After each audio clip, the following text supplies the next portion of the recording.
साथियों नमस्कार। राष्ट्रीय शिक्षा नीति 2020 के अध्याय 4 में भाषा की शक्ति और बहुभाषावाद के संबंध में विस्तृत चर्चा हुई है। आज हम इस वीडियो के माध्यम से यह जानने का प्रयास करेंगे कि भाषा की शक्ति और बहुभाषावाद के संबंध में हमारी इस नई शिक्षा नीति में क्या कहा गया है। यह सर्वविदित है कि छोटे बच्चे अपनी घर की भाषा या मातृभाषा में सार्थक अवधारणाओं को अधिक तेजी से सीखते हैं और समझ भी लेते हैं। घर की भाषा आमतौर पर मातृभाषा या स्थानीय समुदायों द्वारा बोली जाने वाली भाषा होती है। हालांकि कई बार बहुभाषी परिवारों में परिवार के अन्य सदस्यों द्वारा बोली जाने वाली एक घरेलू भाषा भी हो सकती है, जो कभी-कभी मातृभाषा या स्थानीय भाषा से भिन्न भी हो सकती है। जहां तक संभव हो, कम से कम कक्षा 5 तक, और बेहतर तो यह होगा कि यह कक्षा 8 और उससे आगे तक भी शिक्षा का माध्यम घर की भाषा या मातृभाषा, स्थानीय भाषा या क्षेत्रीय भाषा ही होगी। इसके बाद घर या स्थानीय भाषा को जहां भी संभव हो भाषा के रूप में पढ़ाया जाता रहेगा।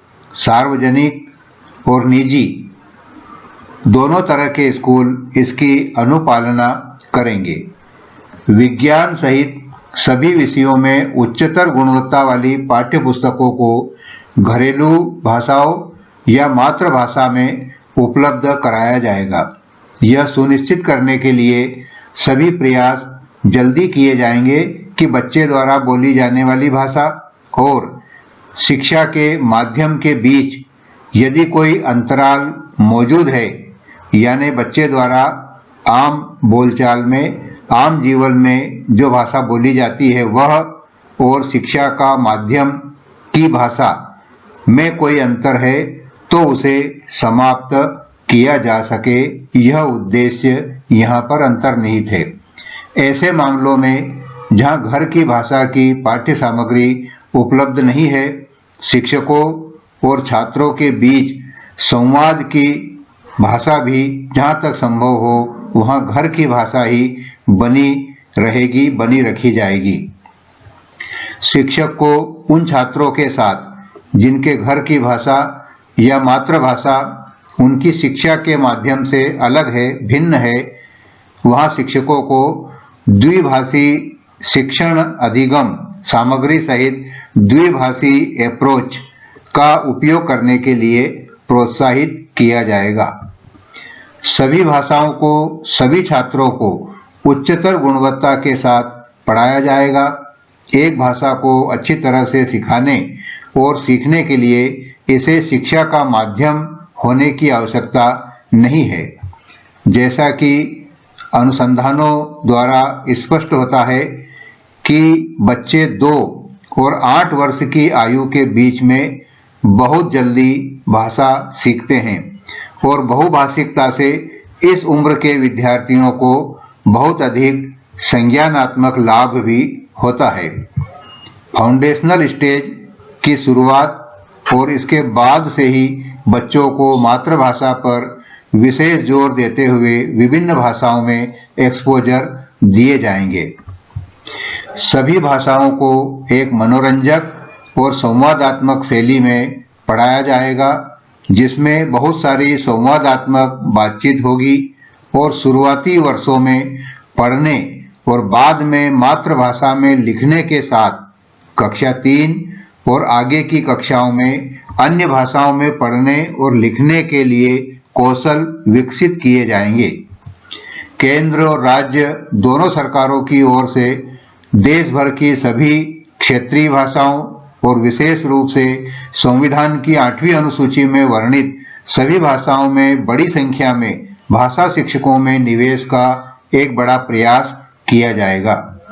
भारत के विभिन्न क्षेत्रों के राज्य अपने अपने राज्यों में त्रिभाषा फार्मूले को अपनाने के लिए और साथ ही देश भर में भारतीय भाषाओं के अध्ययन को प्रोत्साहित करने के लिए बड़ी संख्या में शिक्षकों की नियुक्ति करने के लिए आपस में द्विपक्षीय समझौते कर सकते हैं।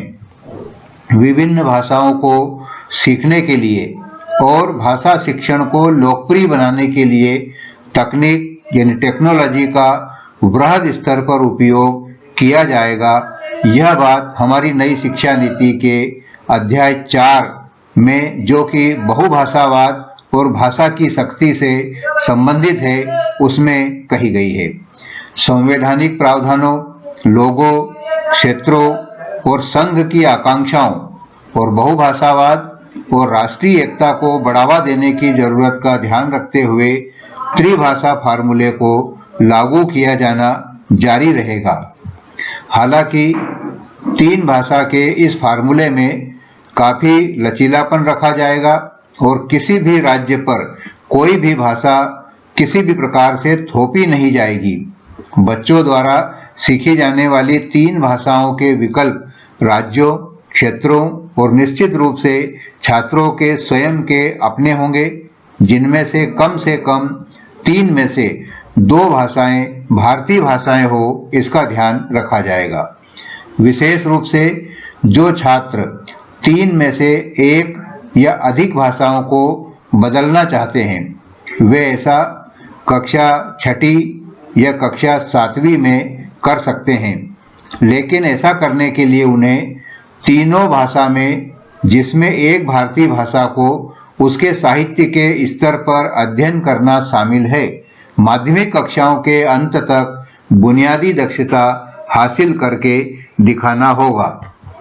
इस संबंध में उच्चतर गुणवत्ता वाली विज्ञान और गणित विषय में द्विभाषी पाठ्यपुस्तकों और शिक्षण अधिगम सामग्री को तैयार करने के सभी प्रयास अलग अलग स्तरों पर किए जाएंगे, ताकि विद्यार्थी दोनों विषयों पर, गणित और विज्ञान विषयों में सोचने और बोलने के लिए अपने घर की भाषा या मातृभाषा और अंग्रेजी दोनों का ही उपयोग करने में सक्षम हो सके।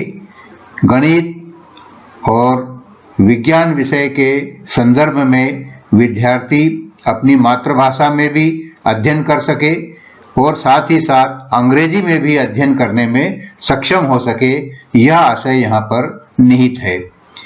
जैसा कि दुनिया भर के कई विकसित देशों में यह देखने को मिलता है कि अपनी भाषा, संस्कृति और परंपराओं में शिक्षित होना कोई बाधा नहीं है, बल्कि वास्तव में इससे शैक्षिक, सामाजिक और तकनीकी प्रगति के लिए बहुत बड़ा लाभ ही होता है।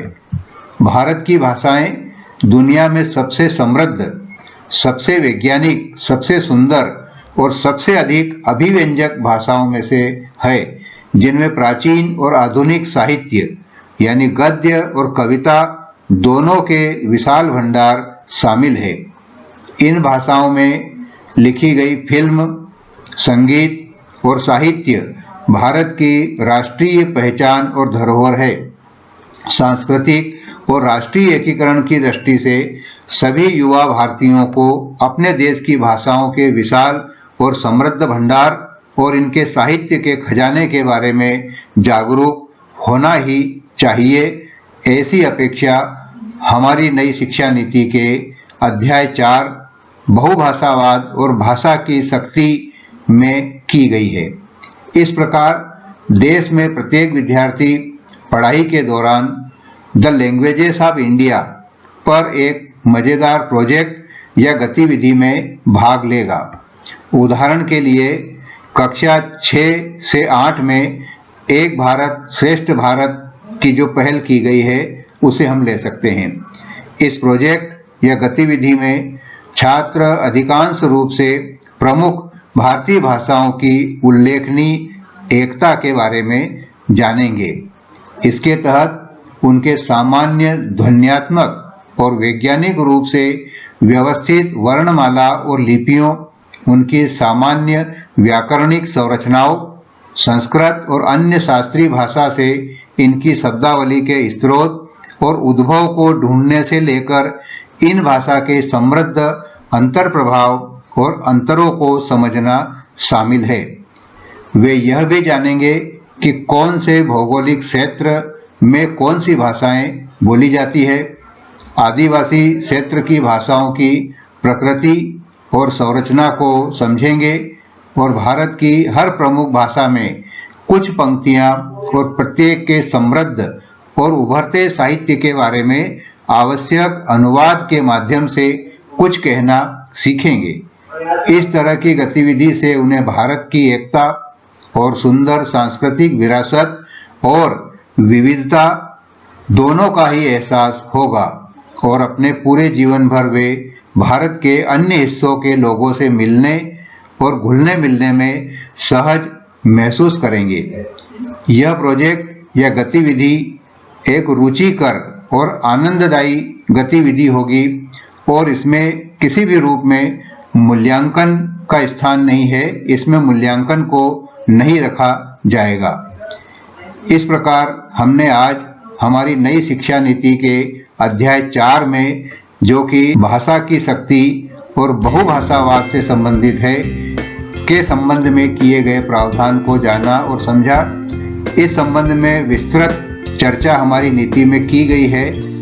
इसे पूरा समझने के लिए अगले वीडियो को अवश्य देखें। धन्यवाद।